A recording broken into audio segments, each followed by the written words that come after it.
السلام علیکم۔ علیکم میں السلام۔ لاہور پاکستان سے بات کر رہی ہوں۔ آقا جی، آپ ہمیں بتائیں کہ ہم جب اپنے چھوٹے بچوں کی تربیت شروع کرتے ہیں تو کون سے عوامل ہوتے ہیں کہ بچے ایک دوسرے سے حسد کرنا شروع ہوتے ہیں جو بعد میں جڑیں پکڑ لیتے ہیں؟ اور دوسرا، جب پریکٹیکل لائف میں دیکھا گیا کہ ہمارا ملک جو ہے جوائنٹ فیملی سسٹم ہے، ہر ایک میں خوبیاں اور کم خوبیاں تو ہوتی ہیں، تو جب یہ آپس میں رشتے ایسے ہیں جو ایک دوسرے سے ایک گھر میں رہتے ہوئے حسد کرتی ہیں، چھوٹی چھوٹی بات کو نیگیٹو لینا، ان کے پھر علاج کیسے کیے جا سکتے ہیں، ایک بچپنے میں اور ایک جب پختہ ہو جائیں؟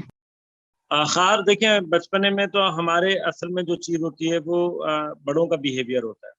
مثلا جوائنٹ فیملیز میں اکثر یہ میں دیکھا گیا ہے کہ انسان دو طرح کی مشکلات کا شکار ہوتا ہے۔ پہلا ایک مرحلہ یہ ہوتا ہے کہ مثلا میری انکم کم ہے، میرے بچے بھی زیادہ ہیں، اور میں اگر اپنے بچوں کے لیے کوئی چیز خرید کے لے کر آؤں تو میری استطاعت اتنی ہی نہیں ہے کہ میں دوسرے بچوں تک پہنچا سکوں۔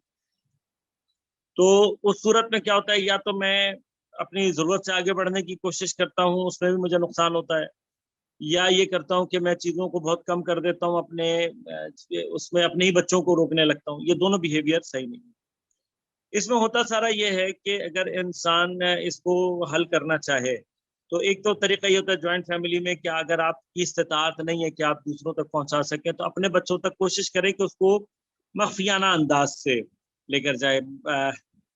پچھلے دنوں کسی نے ایک بڑی یعنی مزاحیہ سے شیئر کی تھی، امداد اس طریقے سے پہنچاؤ جیسے جوائنٹ فیملی سسٹم میں بیگم کے لیے برگر لے کر جاتے ہو کہ کسی کو کانوں کان خبر نہیں ہوتی۔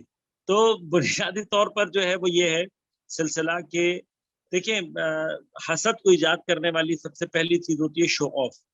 اب کیا ہوتا ہے کہ مثلا جوائنٹ فیملی میں ایک تو اپنے بچوں کو دوں اور دینے کے بعد یہ بھی چاہوں کہ میرے بچے دکھائیں، باقاعدہ شو آف کریں، پھر ہماری ہی جملے ہوتے ہیں، ہماری ہی باتیں ہوتی ہیں کہ جو ان کے اندر احساس کمتری سامنے والوں کے اندر پیدا کرتے ہیں۔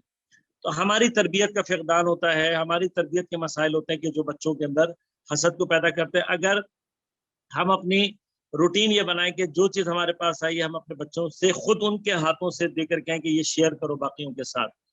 میں نے عرض کیا کہ نعمت کو شیئر کرنا نعمت کو نہ صرف بڑھاتا ہے بلکہ اس کو بقا اور دوام بھی دیتا ہے اور حسد کے دروازوں کو بھی بند کرتا ہے۔ جس حد تک بھی نعمت شیئر کی جا سکتی ہے، اور پھر یہ کہ اگر کوئی سامنے والا اس کو خراب کر دے یا ضائع کر دے تب بھی ہمیں اس بات کا یقین رکھنا چاہیے کہ پہلے بھی اللہ نے دیا، بعد میں بھی اللہ دے۔